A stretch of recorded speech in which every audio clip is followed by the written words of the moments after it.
What a week this is going to be. Royal Ascot 2023. 5 days of some of the best horse racing on the planet. It's going to be absolutely magnificent. One of the most prestigious meetings this. Really is the centrepiece of the British horse racing summer. We're going to see some of the best horse races in the world this week. Deep history, this course. Over 300 years of history. It was actually founded by Queen Anne in 1711. And as we know, the late Queen Elizabeth II, she absolutely loved it here. She attended this racecourse and this meeting every single year. So, what's going to happen? 5 days of incredible action. We're going to start with day one. But before we look at the selections for day one, I'm going to take a quick recap of what happened in this year's Epsom Derby and Epsom Oaks.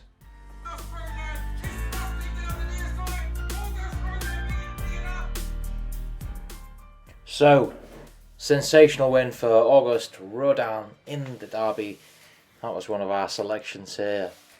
You can't always get it right with tips and selections, but we got it right here with Auguste Rodin after a pretty disastrous 2,000 guineas. He came good. It was a sensational performance this by Auguste Rodin. So what else did we select in this race? Waipiro 25-1, finished 6th. Decent run from Waipiro, just outside the places. A lot of bookies playing 4 places and some bookies in fact playing 5 places. So just outside the places there for Waipiro. Dubai Mile, not a particularly great run. Started pretty positively but drifted back into 9th of 14. So those are the Derby selections. So onto the Oaks here. Unfortunately, 2 non-runner selections out of the 3 horses are selected here. Running Lion, non-runner, which was unfortunately withdrawn at the start, and Warm Heart, also a non-runner. Sea of Roses, 100-1, unfortunately ran a bit like 100-1 and finished 8th of 9. But an amazing performance by Soul Sister and Frankie Dettori in the Oaks. Magnificent performance. We will never know how well Running Lion will have done, but well done if you backed Soul Sister in that race. So shout out here to John Jenkins, who commented, who's backing Soul Sister. He backed Soul Sister won, and John also backed Auguste Rodin. Great performance by John there. And also Ronald there, we can see Ronald also got Auguste Rodin. Congratulations if you backed Auguste Rodin in the Derby. One other big shout out here. Look at this. Paul O'Connor, he commented, he was backing King of Steel at a big price, ended up 66-1, and White Birch. And King of Steel, as we saw, just missing out on winning the Derby with a magnificent performance, King of Steel, with Kevin Stott on board. And White Birch following up on a decent run at York, where slightly unlucky not to win. Another brilliant performance by White Birch, 3rd place here. So well done, Paul O'Connor, for selecting 2 really nice each way prices, getting 2nd and 3rd in the Derby. Right, it's time for Ascot Day 1 selections.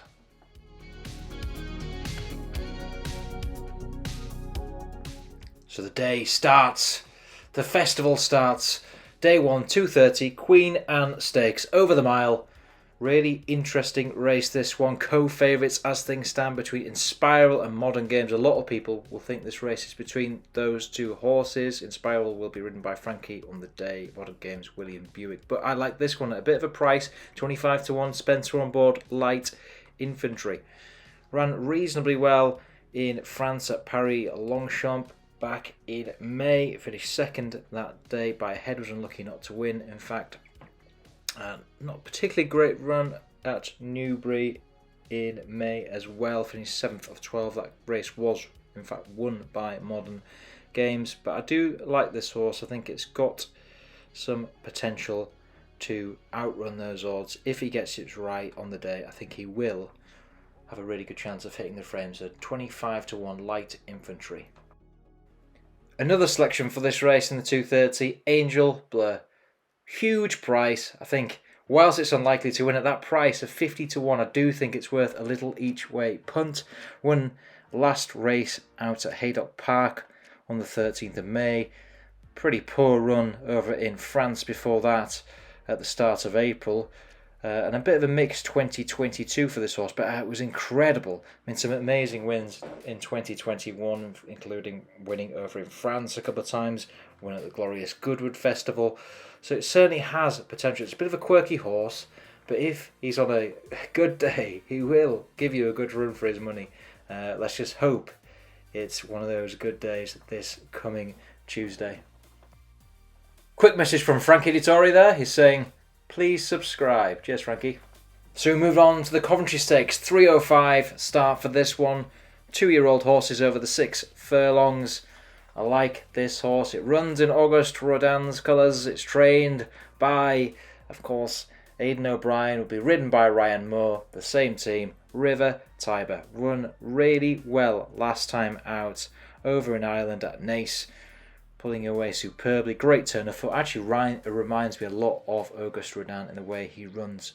I think a lot of potential in this horse. That was over 5 furlongs last time. No issues over the distance. Those 6 furlongs. This horse will run longer distances as it progresses and gets older. But really, really fancy this horse to run well. Interesting runner also in this race coming from the US. Wesley Ward is sending Fandom, which I think is quite interesting. That one's around 9-1, but I will be sticking my money on River Tiber in this race.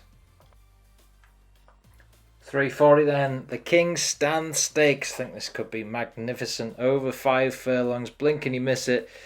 It's going to be a ferocious pace, this one. I like this horse.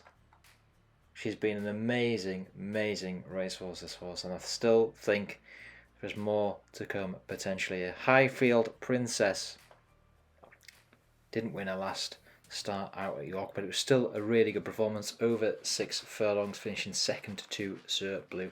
We know what she can do. We know she's very, very, very capable, this horse. She's won some amazing races. I was there last year at York when she won the Nunthorpe over 5 furlongs.